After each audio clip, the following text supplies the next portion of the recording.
I'm Dr. Nicole LaVoi, the Associate Director of the Tucker Center for Research on Girls and Women in Sport at the University of Minnesota. In this video, I am going to highlight some of our key accomplishments and unveil some of our new initiatives that will honor our 20th anniversary legacy and continue to position us as a leader in the study of girls and women in sport. I will start with a series of timeline slides. I can't talk about all of our accomplishments, but you'll get a sense of the greatest hits in terms of our impact and outreach.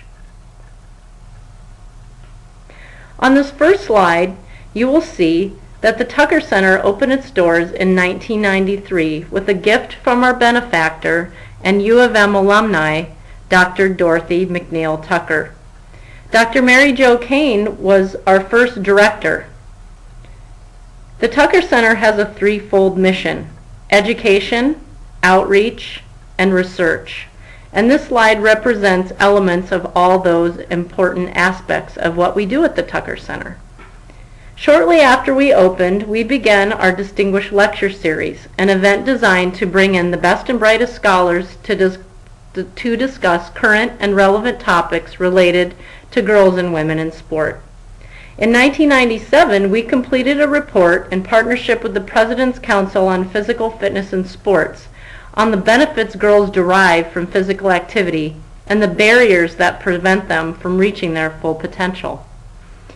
To date, we distributed over 20,000 of those reports worldwide. Also in 1997, the first of our 5 endowed scholarships and fellowships was established.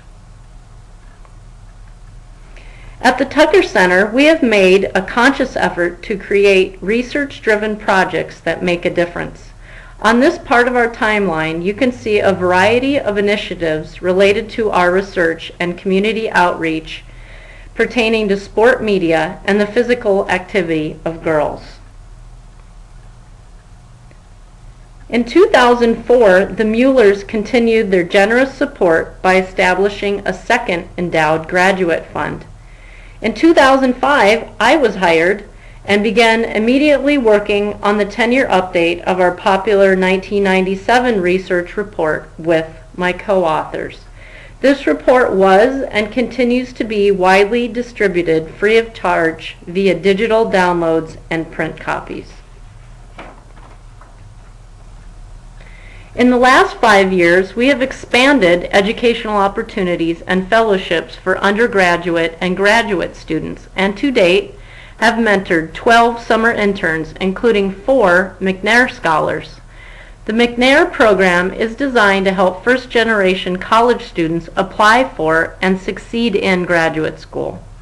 Many of our former interns are now in doctoral programs across the country in various disciplines.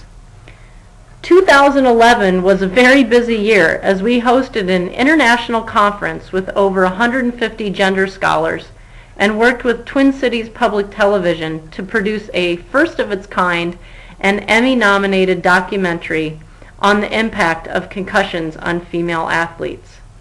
We have distributed over 800 DVDs, and it has been watched online over 3,500 times on our website and is aired on TPT over 40 times. Another significant achievement in 2011 was the beginning of the Tucker Center Film Festival.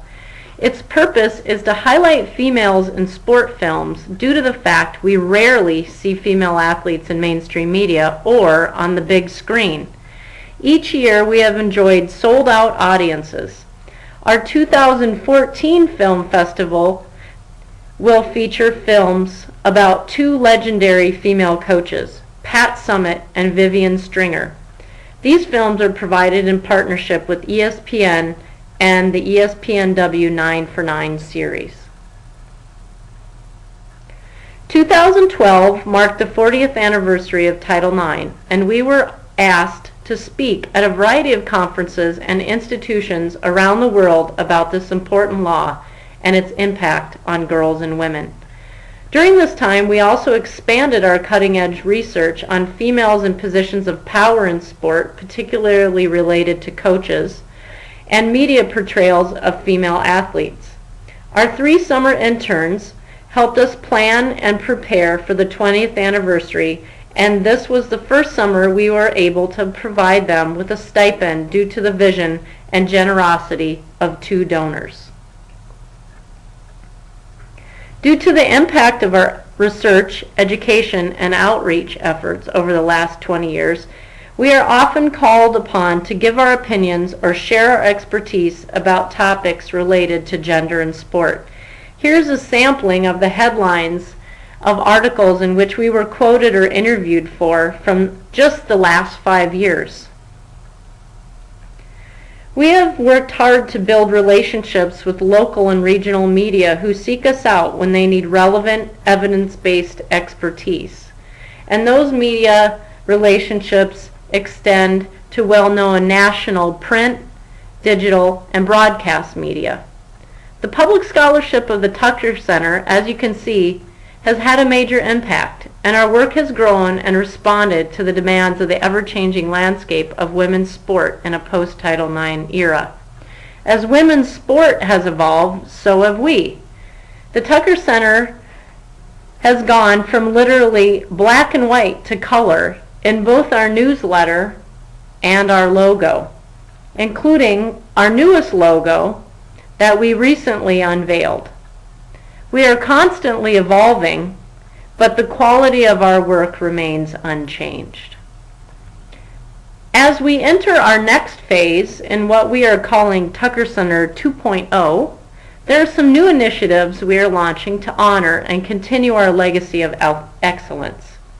Along with the refreshed logo, we redesigned our website, thanks to the hard work of many Tucker team members behind the scenes.